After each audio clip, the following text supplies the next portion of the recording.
All right. I believe that we are ready to go. Let's get beaned. Looking forward to the use of the seasoning packet. Yeah, well, look. King. That moment when you pull on the seam just a little too hard and the bag pops like a premature firework blast. Oh, video, yep. We've all been there. By the way, as we're doing this, look, we're using all kinds of material tonight. Hi, Mullins. Good to see you again. If you have puns about rice, beans, split peas, food, geography, you're absolutely welcome to post them in chat. This is a free-for-all. It's a free-hole-for-all, okay, everyone?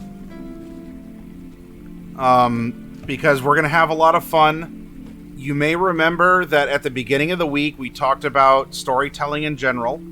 We made a villain, and last night we made the hero of our story. Now, broadly speaking, we need... Hi, Celtic. Yes, it looks like some has-beens. Now we need to know generally where the story is going to take place. And I'm not filling in the details of the location. The details are going to be too easy to get caught up in. I need to know before any of that. I need to know where there could be mountains. I need to know where there could be rivers. The rivers and lakes that I'm used to. If there's a waterfall, I need to know where it is so I can decide whether or not to chase it. The devil's in the details, Bane. Right now, I just need to know generally where things are happening. I need a lay of the land. And from that general prompt, we can add some specificity based on our villain and our hero. And the hero and the villain, as they travel throughout the land, will do the exploring and the detailing for us.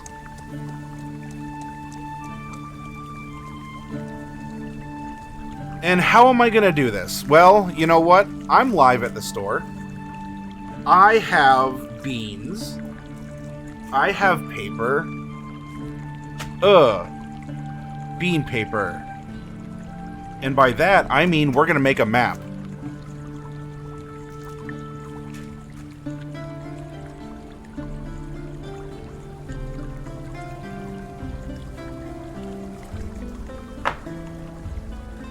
For all of you who thought that this was going to get very messy, it's only going to be slightly messy. Let's take our piece of paper and put it in our plastic tray.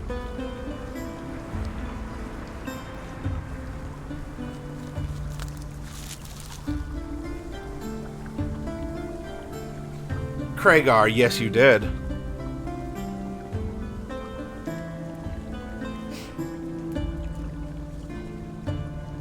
Now, if we don't like how our beans spill, you know what we can do? We can move our beans. We can rearrange stuff if we want, or we can just let nature take its course. Yep, thank you, Coffee. Roll that beautiful bean footage. No. So, Celtic, the reason why I went with the 15 bean soup is not only is 15 bean soup yummy, the beans can mean different things.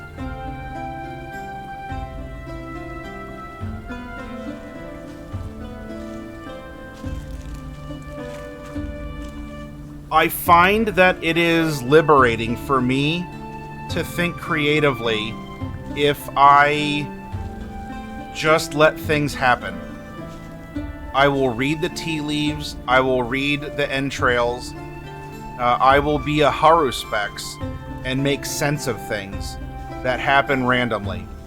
Otherwise, I might get lost in the details or go, ooh, shiny, or ooh, squirrel, and completely derail myself. Instead, I want to adapt, and I want to make use of what I am given.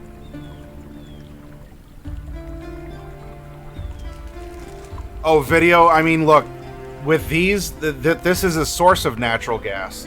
So these lands are going to be just absolutely rife with it.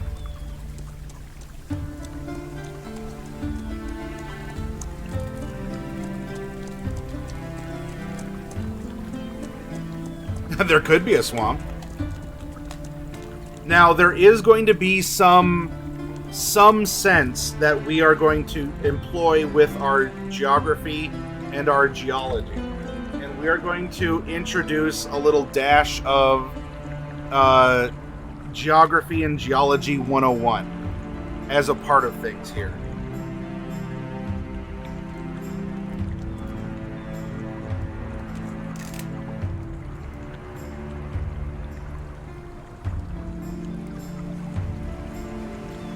And what is our setting generally going to look like?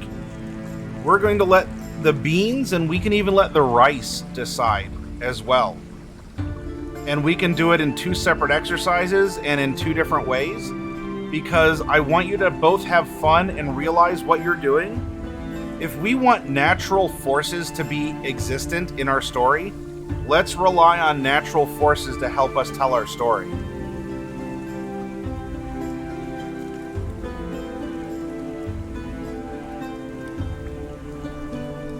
Alright, it's time to spill the beans, everyone. Here's what our world is going to look like. You ready?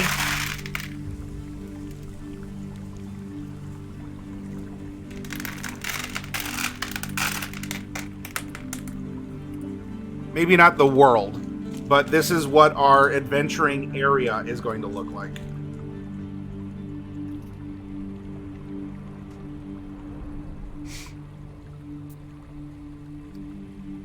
So now what we do, we see this, and if there's certain patterns that we like, things that we want to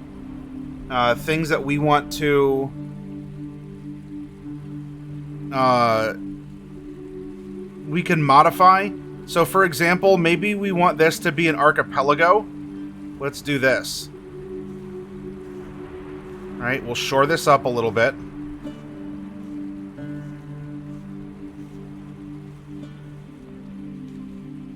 We'll make a little outlying island.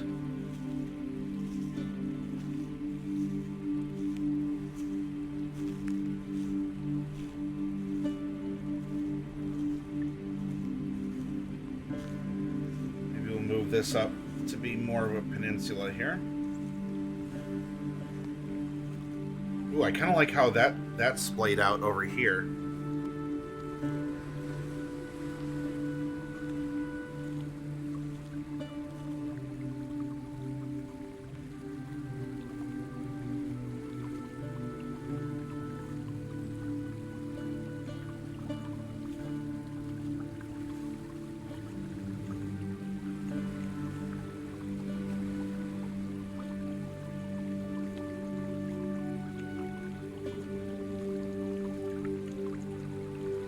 So I'm kind of liking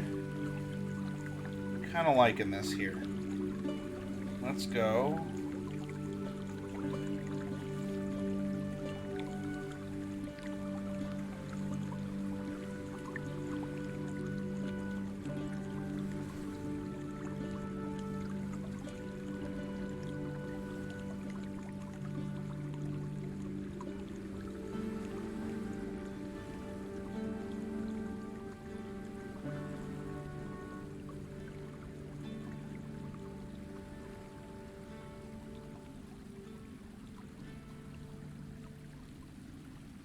I'm kind of thinking this is going to be our main country.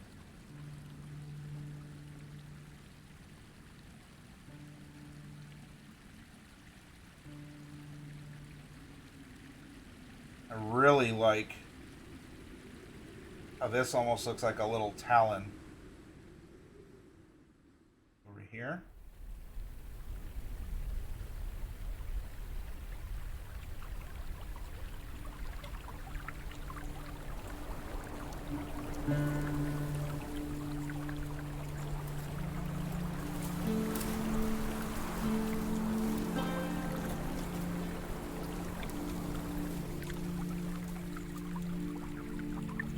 can imply that something is off the map over here.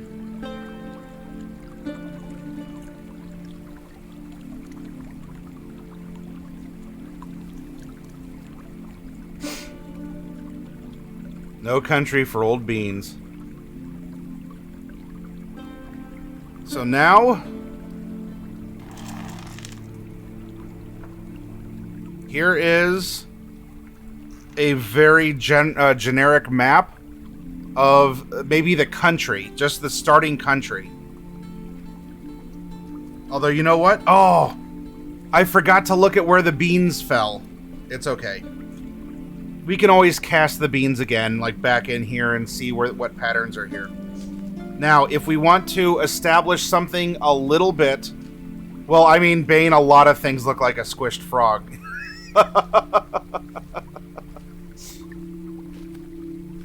Let's do this one more time. And let's cast our beans up into the corner to help develop a country border. Yeah, I know. I'm sorry, Coffee. I got so caught up.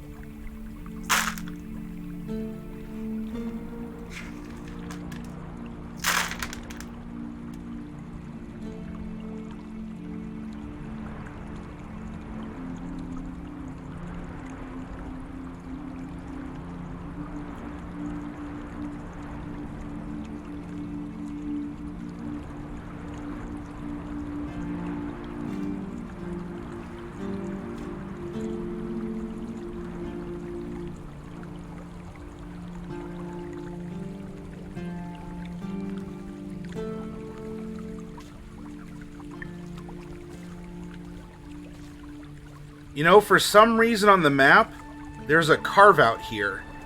And I don't know what this is. But let's have some fun with it all the same.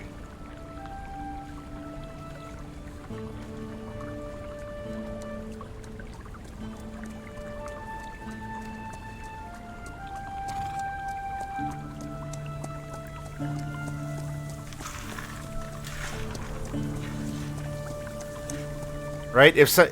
This is gonna have to... This is something. I don't know what this is going to be, but this was a little excluded area. It could be... You think it's a huge lake? It could be a huge lake. Savory beans, jelly beans, map the Feywild. Yeah, you all can use jelly beans for the Feywild there. That makes sense. Okay. Let's take these and...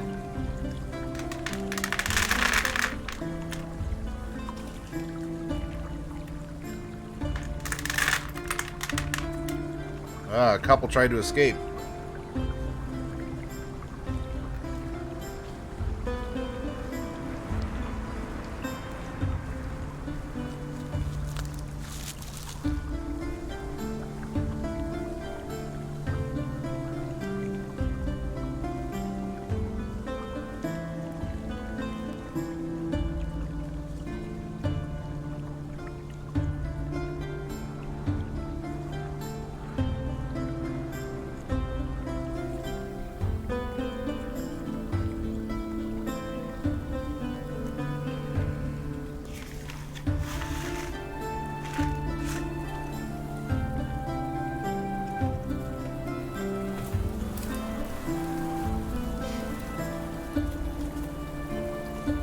Not too shabby, not too shabby.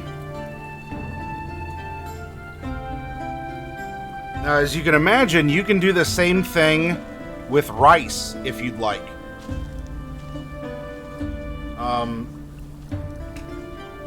Before we go much further there, though.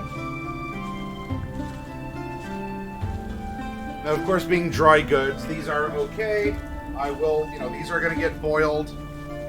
Boil and mash them, stick them in a stew kind of a thing. So...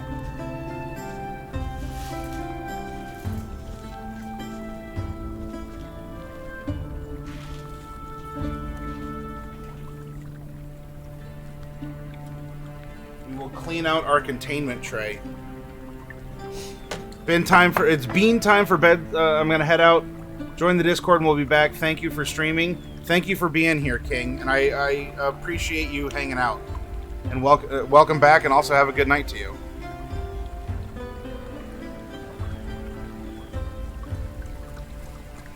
Now, rice can also just be scattered and used on a map if you would like. Kind of similar to what Video Gothic is talking about. Rice or lentils, actually, because we were talking about lentils as well, something smaller, is going to help us with our coasts. Why is that important? Coasts are very rarely smooth. If you zoom in close enough on a map, like water, erosion, all the forces of nature do very weird things to coastlines. There are really no straight, especially straight nor curvy lines. And so something you can do, if you want some help with this, is go through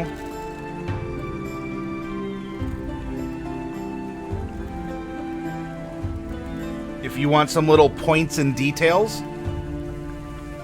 The smaller the bean, the bigger the fractal, says Video.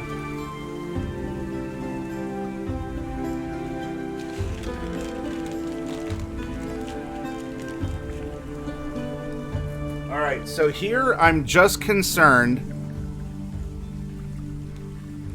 with the northern coast.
Now this went way over here. This went way over the land border, but you know what this could have just done, even if we want to stick to this? What if this is a delta or something? But you can see that this is helping to simulate the natural cragginess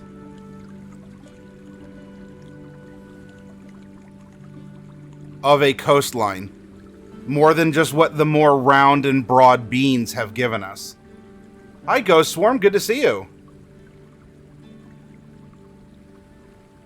You can also use macaroni, but the coast will always look like a boot.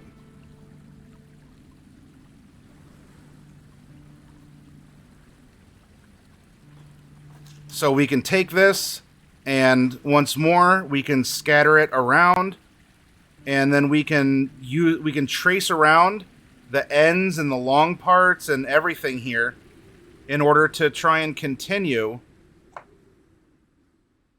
what this may look like here. As we add a little bit more of a craggy coast. Or we get happy little accidents like this, where this is telling us this could be ice. Maybe this is almost like a near permanent ice sheet. Or honestly, as a map maker, we just go, I could do without that and bring it a lot closer in towards where we want our coast to be. Hi, Orchid. Rice and beans, what can you do with a side of beef? The side of beef will accent the page with color. If we slap down a steak on here, it'll look like an old bloody war map or something like that. So, as you can see, you have a lot here that can help out. You are using natural shapes. We're using happy accidents. We are using just what do we know? What do we like? All right, we continue that here. If you want to do something on the interior, you can also just pile in rice, like here. And this might end up being the boundaries of a forest. If you just sort of scattered it and you let the rice fall where it does.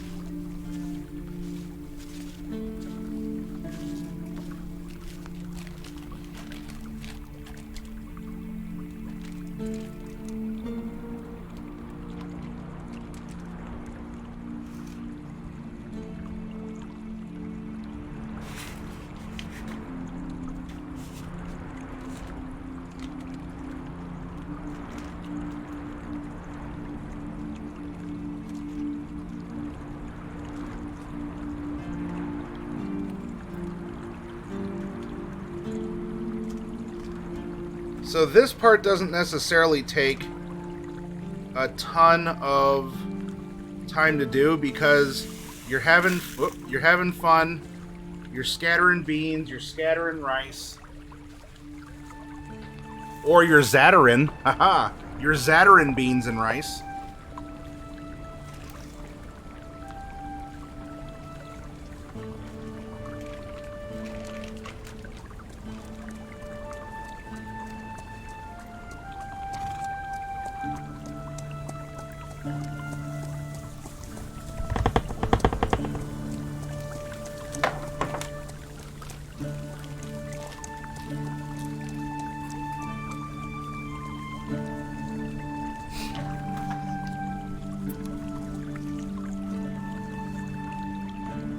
Alright, what else can we do?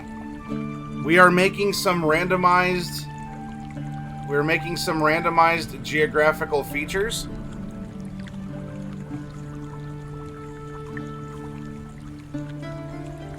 I have a d20. Somewhere in this adventuring environment, I would like to put a volcano. Alright? I want a volcano somewhere within these countries illustrated. It could even be out to sea a little bit. And I don't know where that's going to end up being. What I'm going to do is put a d20 in this box. And we're just going to give it a little shimmy shake for 5 seconds. All right, Bane, thank you for hanging out. I'm going to shimmy shake this for 5 seconds, and we're just going to let the D20 tell us where there's going to be a volcano, okay? Y'all ready? 1, 2, 3, 4, 5. Okay.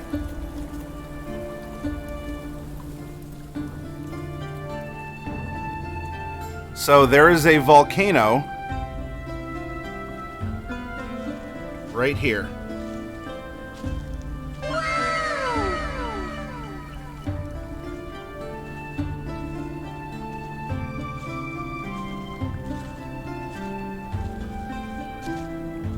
If it lands on a one, it's a crater instead. You can come up with a whole chart like that.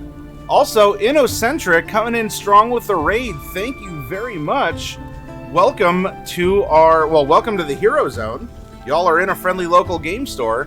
And to the workshop, we're running out of it here. Ravenstar, if you're here, can I get a shout out to Innocentric, please? Roll D4s for pyramids. Wait a minute, you were just talking about that. It would be illogical, as they would have triangular bases, Fluffy Sheep. But you could do fun stuff like that too if you really wanted. I could roll a d6 for the square base of a pyramid. But we could have some other fun. We can bring back some beans, and we can say, tell you what, we have a random selection of beans. And what I'm going to do is with the white beans,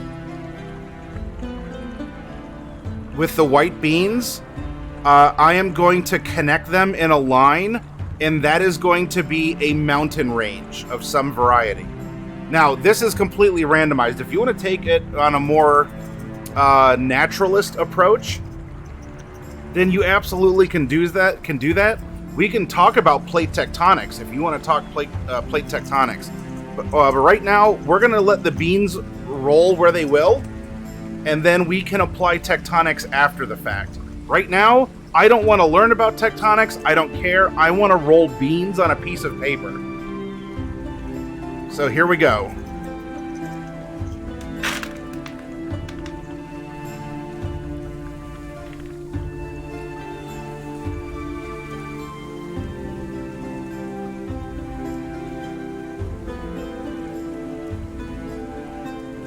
Okay, so it looks like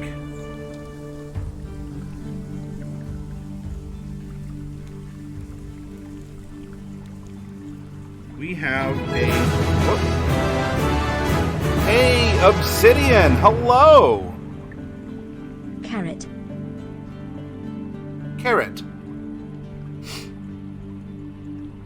I gotta make sure as well. And Mullins, thank you for the follow. Looks like, let me give a shout out to Innocentric.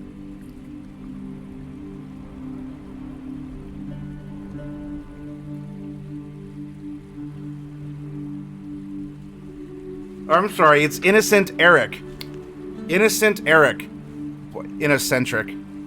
Maybe I have a very geocentric point of view here in map making. Innocent Eric, thank you very much for the raid and coming over. And if anyone from that raid is still here, please let me know what was going on in your D&D game. Alright, now as we saw, it looks like for sure we have a volcano that's here. It was hidden under some beans. And so we are going to have a mountain range that comes down this way. And over here too.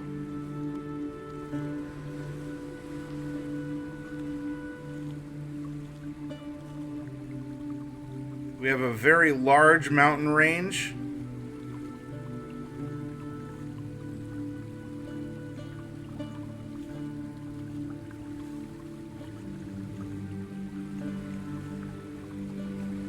Comes up this way.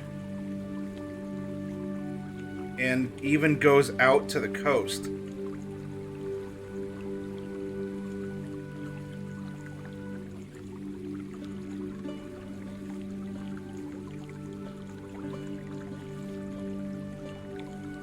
With some small mountains.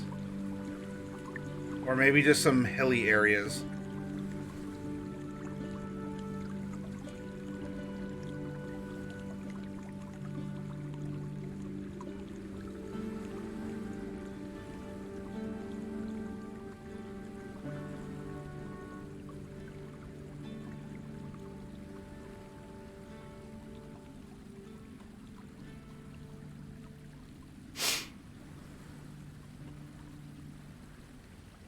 The small ocean that spans between the two major groups of continents has a very deep sort of Marianas Trench thing going on.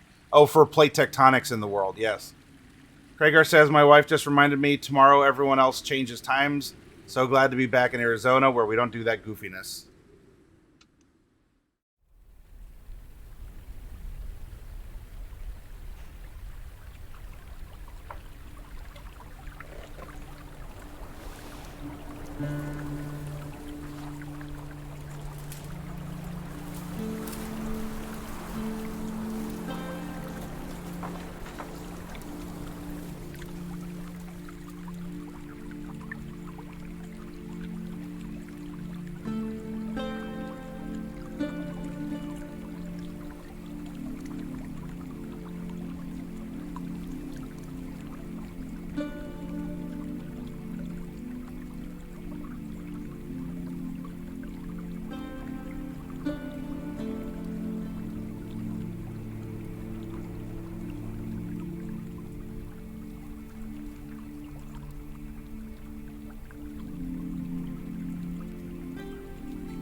So you can see if we keep going through this and doing it step by step, there's a lot of random inspiration we can find. You can roll beans, you can roll rice, you can roll lentils, you can roll dice. If you want to know before you draw, maybe you want to randomly place some major settlements, and you know that settlements require water, and you'll place water elsewhere. Roll a handful of dice in here, and that is where the major settlements are going to be.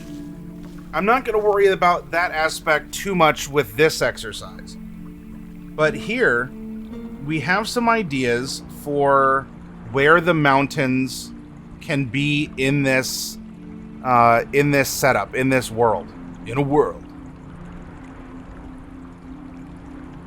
From here, we can do a lot more with some basic understandings of, well, how does water work? We have our land mass. We have our sea.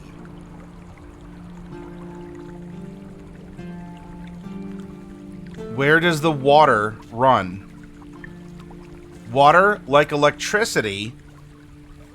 Yeah, how even, Sierra? It's a mystery of the land. Though, if you keep that in mind, there's a couple other things that I think would be fun. We got to make something normal before we mess with it.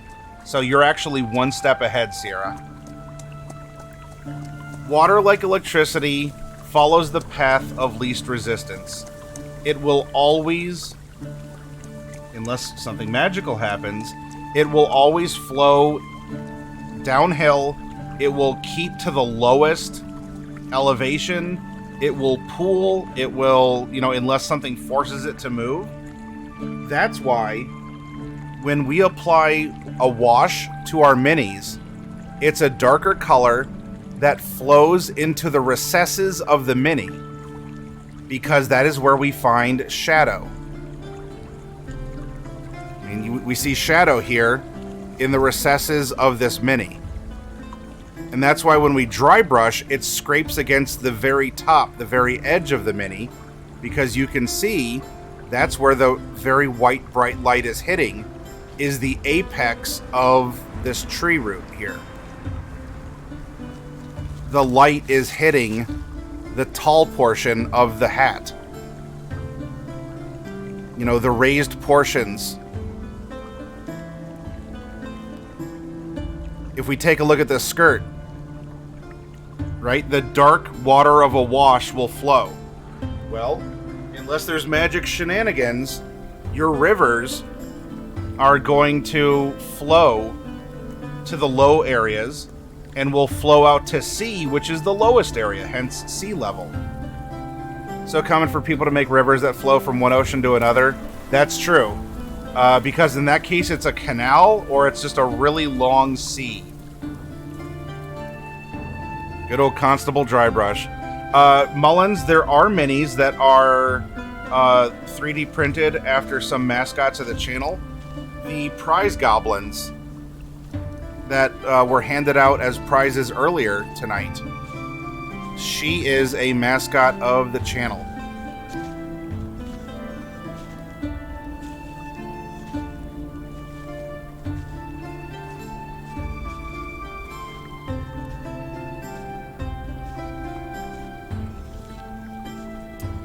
No obsidian.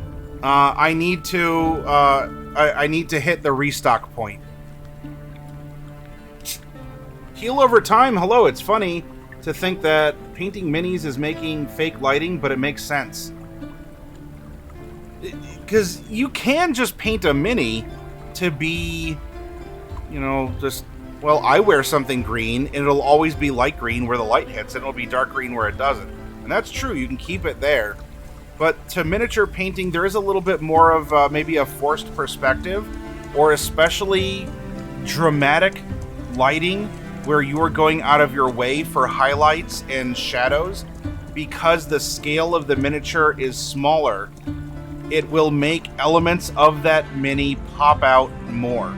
It will be more recognizable, more noticeable.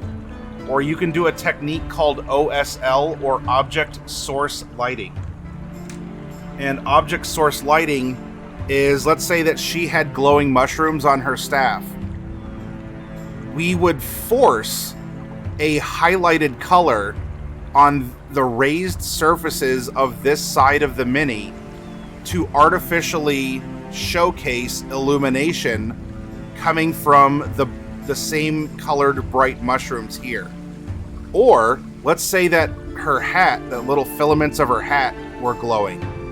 The top of her head and everything above would be very dark, as well as everything on the underside. So the underside of the mushrooms, the underside of her leg, the underside of her chin, the underside of the mushrooms would be very dark because the light would be coming from here, the underside of her cap. And so everything below that, such as the top of her knee and the top of the mushrooms, the top of the shoulders, would all have the highlight to indicate that forced lighting. Super Average Jason coming in. Hi, Paisley, etc. Everyone, please welcome our raiding party of Super Average Jason. Jason, don't undermine yourself like that. How was... I will presume you're playing D&D, but let's just check real quick with a shout-out. Super Average Jason. Darkstar, thank you very much for the follow. Shout-out to Super Average Jason, and you're playing D&D. Jason, what was going on in your game?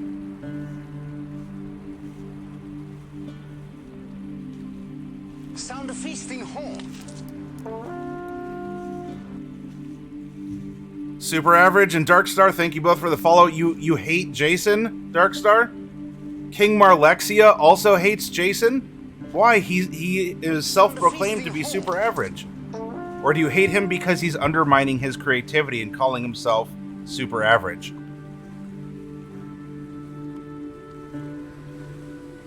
The cliffhanger was too much to handle?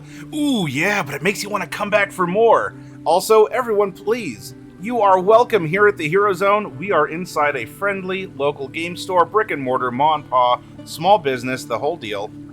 And just like we do in the physical game store here, we broadcast workshops, we welcome people to come in, we share ideas, we do creative projects like throw beans on paper, and that's what you've walked into. They're my players, they hate me because I dropped a cliffhanger on the BBEG. Ooh. Now, Jason, if you or anyone in your community uses Discord, you are welcome to join ours. And when you go live, we have a channel called Your Streams. And you can let us know with a little blurb and a link to your channel when you go live. We also have a place called Tabletop Tales, where if you or one of your players want to drop the juicy details about your cliffhanger, share your stories with us. Share what happens, that delightful cliffhanger moment, and have other people get in on the enjoyment that you all are having. Because I very much want to encourage all of you to get out there, share your games, share your stories. Let us see what is happening at your tabletops.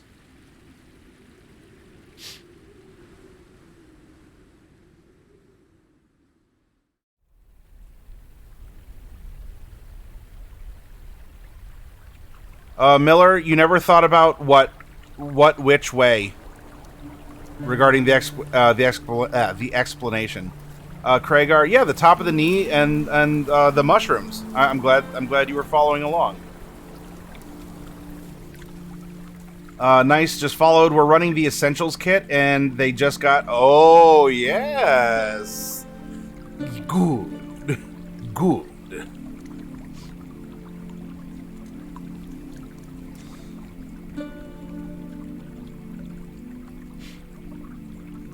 Coffee, if you hang tight, there's an emote in the works that is a mascot version of that. So just hold out a little bit longer. Something about trying to pin someone with an immovable rod. Ah, tried and true tactic. Yep. Yup.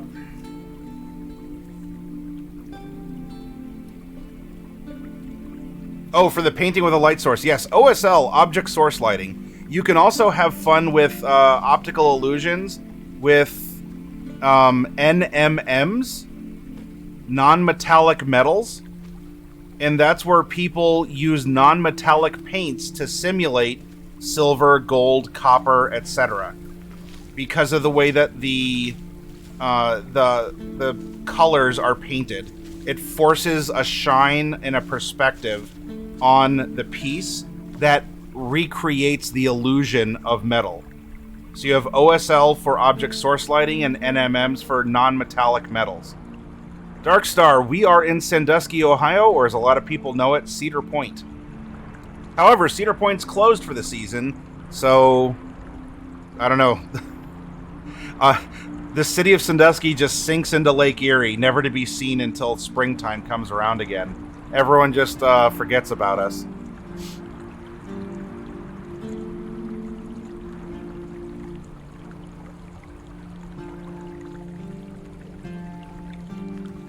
Oh, well then, Jason, the next time you're passing through, if you go to, well, yeah, although Obsidian, you actually have to watch out about sinking into the ocean, because you're in one. For all those of you who don't know, Obsidian is located in Bermuda, so that's a lot more real of a threat than Sandusky sinking into Lake Erie. But yeah, Jason, the next time that you stop by the city here, if you go to Cedar Point, you visit Lake Erie, you go fishing, camping, you go to one of the water park resorts, you're absolutely welcome to stop into the store and confirm, I am a real person, this is a real place. We do real things. Don't forget that Flame and Smoke is bright in the middle and dark at the edges.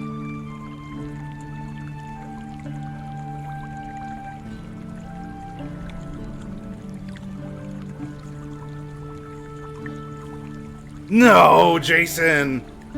Ooh, ooh, ooh. Nice weather months equals Cedar Point, crappy weather months equals Sandusky. It's hard to play D&D in Bermuda because all the shipments of D4s disappear.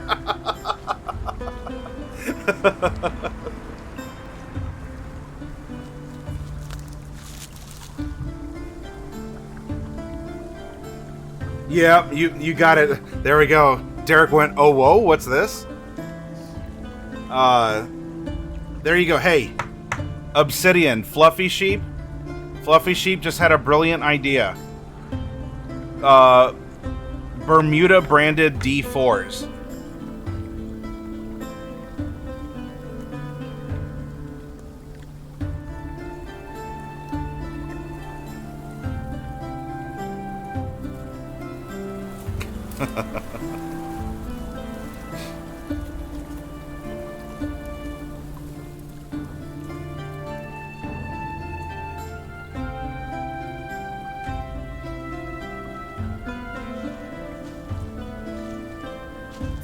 Yes, triangle treasures. Yep. Look, play into it, right? Look, just so you all know, Fluffy Sheep is the brains of this outfit. Fluffy Sheep has been in this community forever.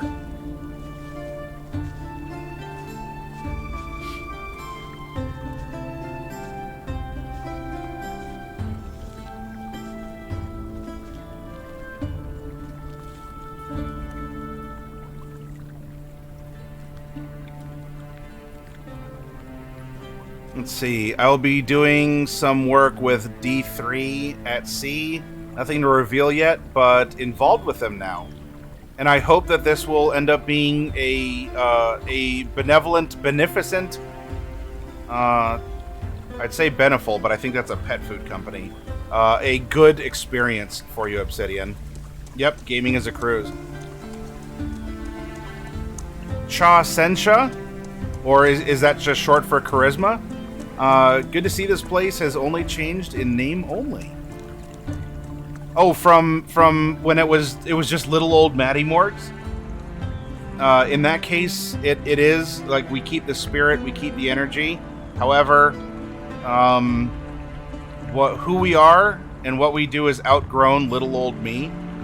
I'm a big guy, so there's a lot of growth. And I figured it'd be better to bring it in line with a larger locale than me.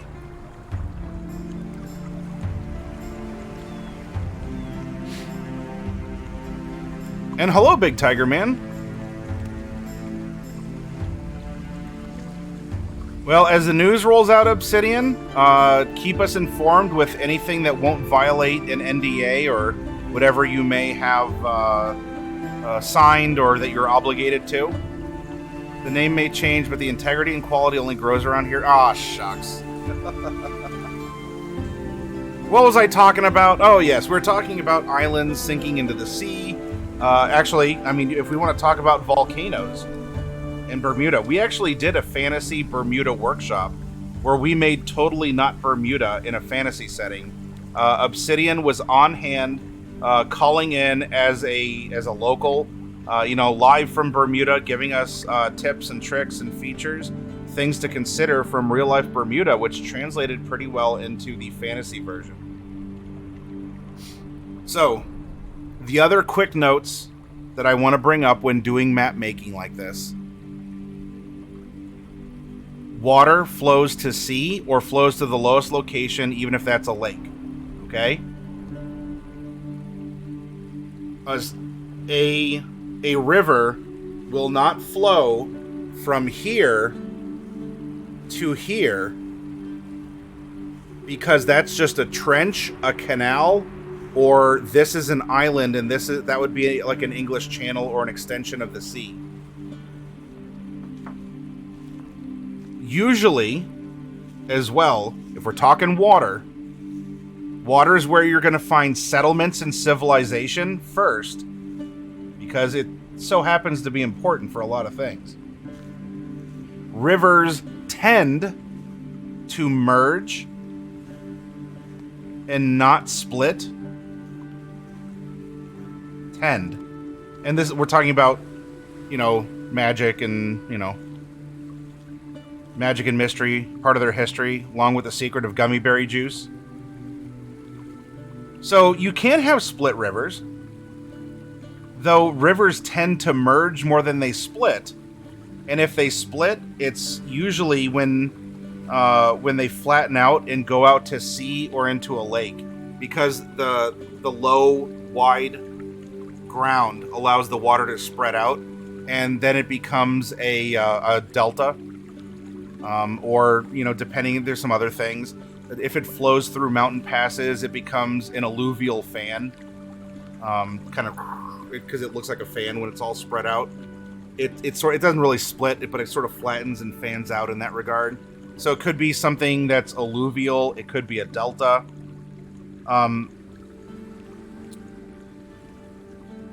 Yes. Oh, of course, aquifers.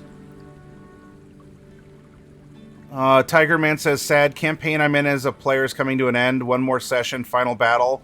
Campaigns I'm in seem to end right when the PCs hit their prime.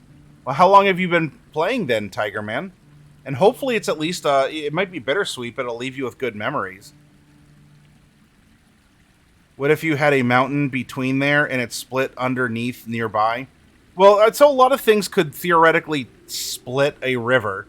They don't just tend to split on their own because the water will just sort of form its own course. We can talk about how oxbow lakes are formed, which is sort of fun in and of itself. We go here, and you have a river.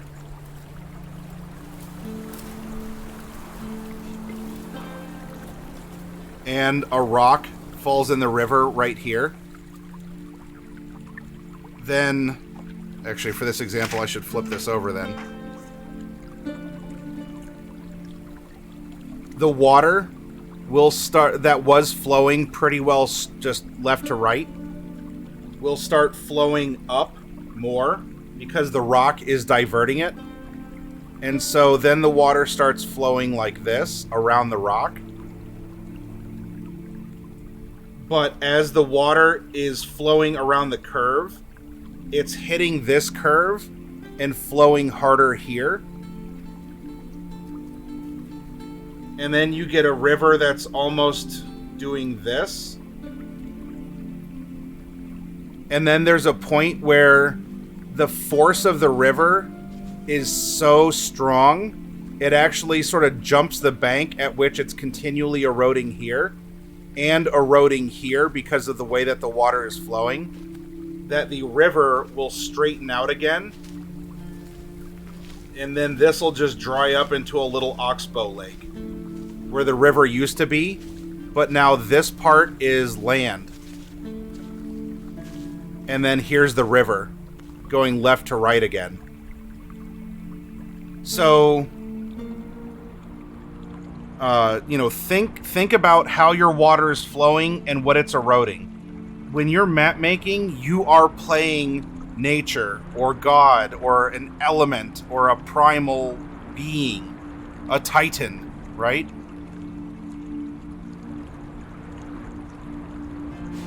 There are exceptions, of course. In Wyoming, there's a whole bunch of weirdness. You know what? For my character, I'd go with an MLP pony for my avatar. I've seen others do it before in D&D. Everyone's having fun. Yeah, absolutely, Cha. Fluffy Sheep says, so there's a river in Wyoming called Two Ocean Creek, where the river runs along the Continental Divide, and the river splits in half, and one part goes to the Pacific, and the other goes to the Atlantic. Yeah, it was good. It was originally supposed to be 5 sessions short campaign. We extended it to 10. I think I'll ask the DM to do some solos. And hopefully you can find something more long form if that's what you're really aching for. Now, where do we get water? Well, hopefully you're familiar with the water cycle. If not, I would take a look at it. But the reason why we made mountains first, well, I mean, we needed our landscape and everything. We need mountains because mountains make water. What? That sounds dumb. No, they're a bunch of rock. How dare you? Okay, so it's not quite like that. Although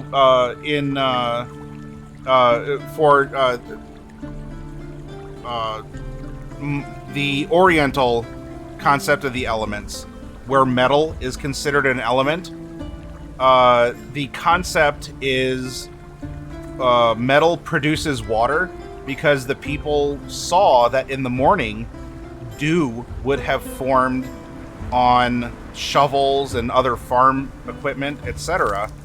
And so that natural phenomena was thought to be the origin of water. So somehow metal made water. Now, what GMV talked up, well, there are glaciers, DQ. Wherever there's a mountain, consider that mountain to be just grabbing clouds and wringing them out. Mountains grab rain. Mountains grab clouds. So if you have a mountain, okay, and let's say that the wind is blowing in this direction, and the way that the wind blows is most likely going to be from where you're going to get moisture. So, all of the clouds and the fog and everything hit the mountain and start rolling up. And the higher up you get, what happens? It gets colder. It condenses. And so, that's why you get snow at the top of mountains and glaciers. And that's also why one side of the mountain tends to be very rich with water and have forests or jungles or whatever. And then the other side is a desert. Because by the time the cloud reaches the top, it's strained. There's probably almost nothing left. And then the wind, as it blows up and over, has no water or very little water for the desert on the other side.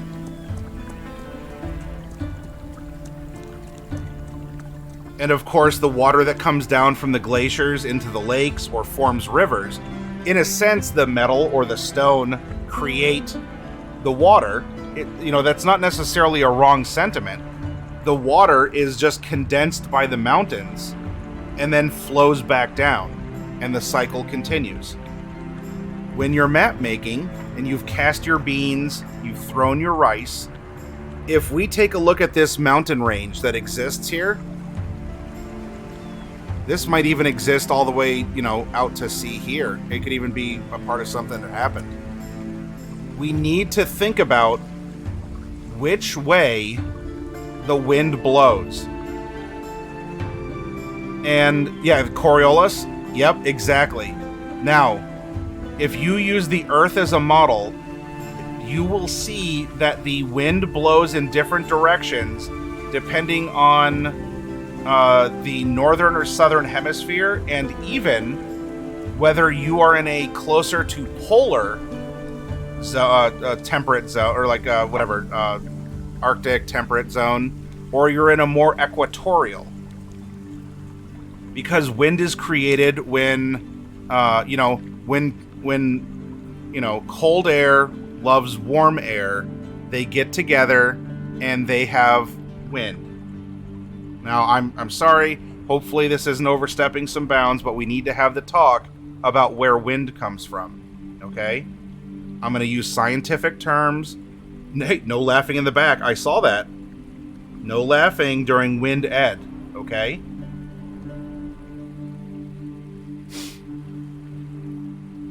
So you need to know from which way the wind blows. Because if the wind blows in this way over the sea, it's going to hit the mountains here, and we might see a lot more forest or swamp or a lot of rivers forming here in the Midland and then heading back out to sea.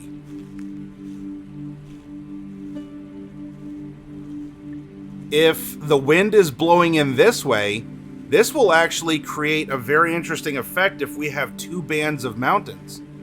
Because depending on what's going on with the country over here on this side, we're going to get water sort of like stripped off here, but it could still continue, hit here, fall back, and we might actually see a good portion of this land be a lot more arid. Because we have now had two mountain ranges bleed off the water, because these mountains are holding the water back from the wind blowing in from this direction.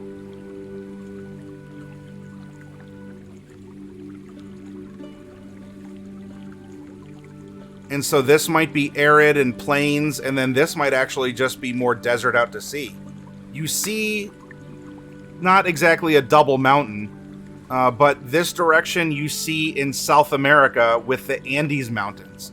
Because the coast, think Chile and Peru, the coast is the desert. Because where do we have the rainforest in South America? We have the Amazon, right? It's on the eastern part of the continent. Because in that part of the world, guess which way the wind blows? And the Andes Mountains traps it, and it filters all the way back through the rainforest.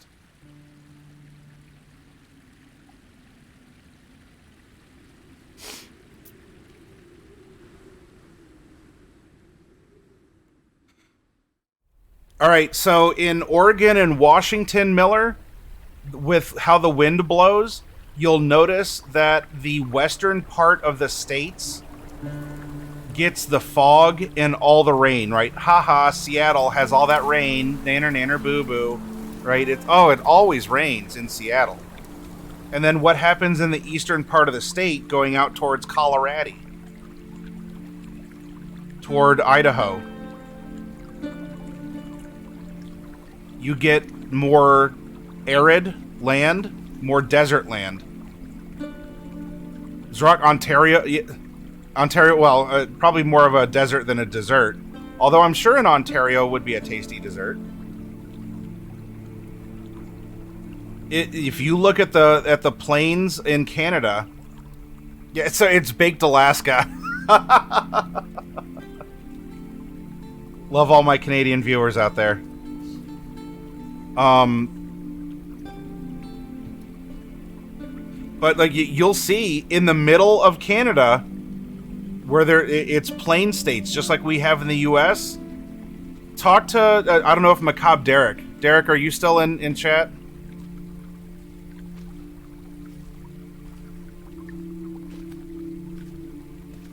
Because if you live in the plains, the wind just rips over the land, and it is unseasonably cold. In fact, even here in Ohio, across Lake Erie, after everything is done blowing in from Canada, we have winter storm systems that are called Alberta Clippers, because it is just this unregulated wind, just unmitigated, non-baffled, extremely cold wind that blows in across the Great Lakes, picks up moisture from the Great Lakes, and dumps a bunch of snow on us. And so you get winter storms called Alberta Clippers. And in particular, in the snow belt, which is about Cleveland over to Buffalo, that's like the tail end, that's the end of the whip of the storm system, and they get big dumps of snow.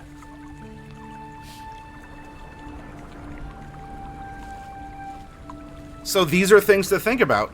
In this regard, when you're making your map, and if you want to roll beans for it, or you go, let's see. Here we go. Oh, kidney bean of the fated wind. Oh, that one's kind of starting to... The circle of life. I will spin it, and that could determine the way that the wind blows. And a simple bean, north-south, it could happen. Perhaps that wasn't the best, the best example. Let's just drop a bean. All right. That being said, I didn't indicate from where to where. Wow, y'all, you wouldn't know this. I'm supposedly a professional. Don't take my word for it. Actually, that's just stop. Period. End of sentence. All right, nothing. You know what? If only I... Top of the 19 points this way. So it looks like our wind...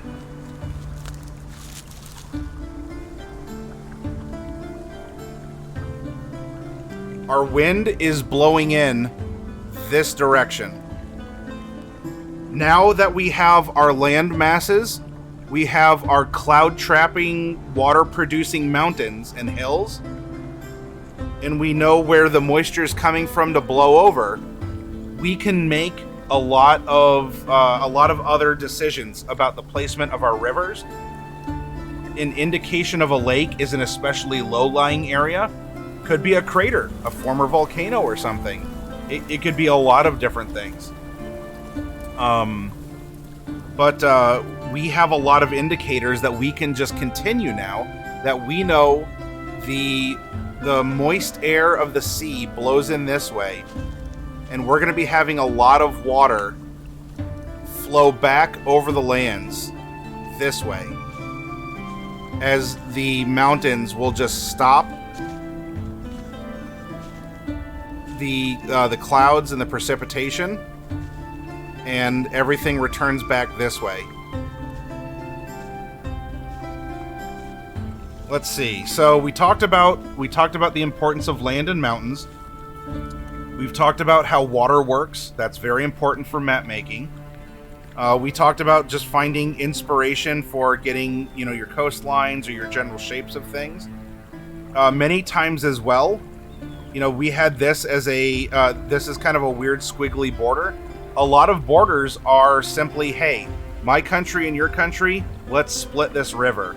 Let's split this mountain range. Let's split whatever. Otherwise, we get the very square looking, like the United States. And you take a look at the Four Corners or other places. This is indicating here that there is some sort of a natural barrier, or there is some sort of a fault line the something is raised, something is lowered. This is a river, or this is something else. Maybe this is, for some reason, just an old, ancient kind of wall of China structure. I don't know yet, because we haven't gotten that far, and we are going to be doing that level of detail in another workshop in the future. We talked about waterworks, but not electricity. Well, sort of. I did touch on that water and electricity both follow the path of least resistance. Water and electricity are both very lazy elements. So we touched upon it, but you're right. We didn't go for the monopoly and own them both. End of the... Oh, it could... Yeah, that could be the end of the desert. Just the temperate. Yeah. The one side's where the greenery starts. So yeah, if the moisture is trapped on this side, on the west side of the mountains, this could end up being the arid side. And then as more of the wind is blowing in and is being caught by this mountain range, this very well is going to be forest or farmland, or it'll have a lot more water. And so really, the end of the country is where the desert ends here. The desert that was brought on by the mountain.